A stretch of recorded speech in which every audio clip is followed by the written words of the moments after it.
Friends, if you want to crack any examination, you should study of English grammar. मी काय बोललो की जर का तुम्हाला कुठली एक्झामिनेशन क्रॅक करायची असेल तर इंग्लिश शिवाय पर्याय नाही, इंग्रजीचा तुम्हाला अभ्यास करावाच लागेल.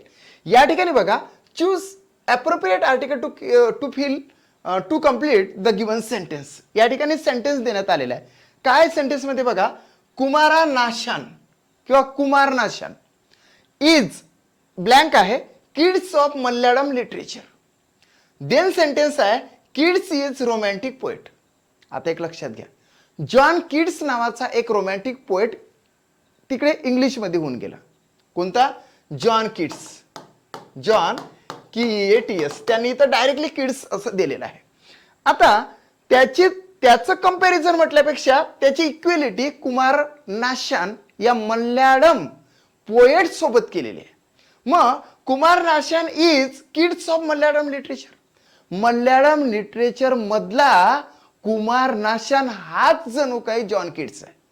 म्हणजेच या ठिकाणी डेफिनेट जॉन किड्स सारखाच हा कुमार नाशान आहे.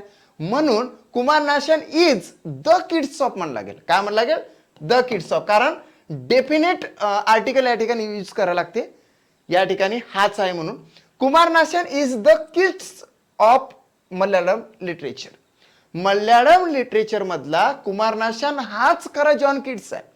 आणि हे मित्रांनो या ठिकाणी जरी प्रॉपर नाऊन असेल तरी सुद्धा ते याच्यासाठी वापरण्यात आलं म्हणून ते इनडिपेंडेंट न राहता डेफिनेट झालं, निश्चित झालं, म्हणून या ठिकाणी द टाकला. देन दुसऱ्या सेंटेन्सवर जाऊ. दुसऱ्या सेंटेन्स मध्ये काय जनरली असं सांगण्यात आलेलं आहे की जॉन किड्स हा एक रोमॅन्टिक पोएट होता. हा एक रोमॅन्टिक पोएट होता.